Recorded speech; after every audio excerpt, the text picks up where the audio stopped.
दशक के प्रारंभिक वर्षों की बात है। कलकत्ता में खुफिया एजेंसियों और कलकत्ता पुलिस ने एक पाकिस्तानी जासूस को गिरफ्तार किया। उसके पास बरामद हुई डायरी में एक बहुत बड़े फिल्मी सितारे का नाम दर्ज था। उस जासूस से पूछताछ में मिली जानकारी के बाद कलकत्ता पुलिस हवाई जहाज से बंबई पहुंची और सीधे उस सितारे के घर पर दस्तक दी गई। तब तक इस पुलिस कार्रवाई की जानकारी दिल्ली के शीर्ष सत्ता के गलियारे तक पहुंच चुकी थी। तत्कालीन प्रधानमंत्री जवाहरलाल नेहरू को भी बता दिया गया। थोड़ी ही देर में चमत्कार हुआ। कलकत्ता पुलिस का हृदय परिवर्तन हो गया।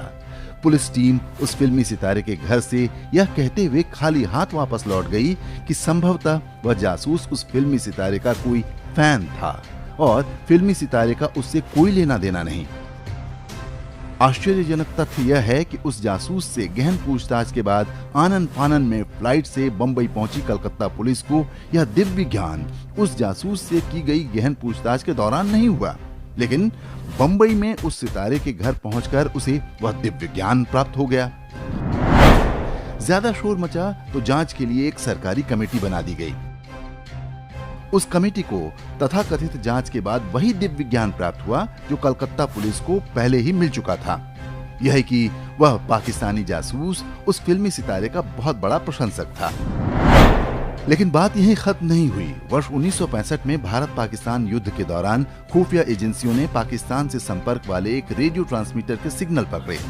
ट्रांसमीटर बंबई से ही सक्रिय था। खुफिया एजेंसियों की टीम सिग्नल का पीछा करते हुए जब उस स्थान पर पहुंची जहां वह रेडियो ट्रांसमीटर सक्रिय था तो बुरी तरह चौंक गई।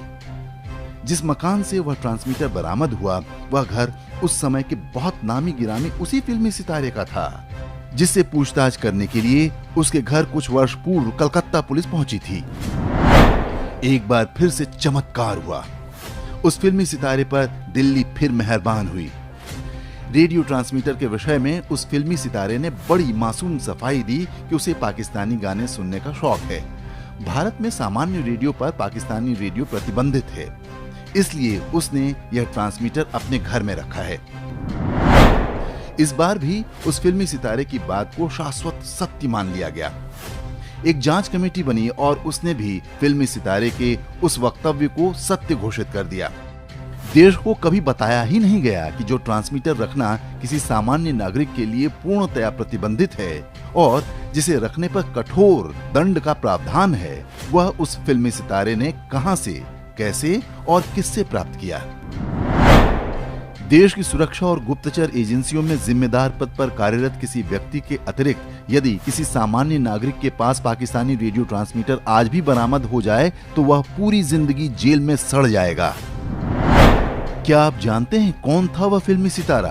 क्या नाम था उस फिल्मी सितारे का? उस फिल्मी सितारे का नाम था दिलीप कुमार। वही दिलीप कुमार जिसने करगिल युद्ध के समय उसे मिले सर्वोच्च पाकिस्तानी अवार्ड को वापस करने से साफ मना कर दिया था।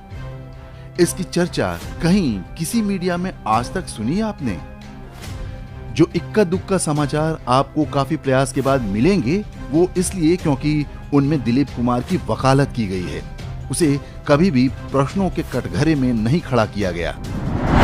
बॉलीवुड के चरणों में लौटते मीडिया और उसकी चाकरी करती सरकारों की कहानी दशकों पुरानी है। आमिर, सलमान, शाहरुख और सैफ अली जैसे संदिग्ध लोगों का महिमा मंडन उसी कहानी की अगली कड़ी है। सनातन एकता शक्ति। हमारा मुख्य उद्देश्य समाज के सामने सच रखना और जागरूकता लाना है। आप इन वीडियो को समाज जागरूकता के लिए जैसे मर्जी यूज कर सकते हैं। जय श्री राम, जय सनातन।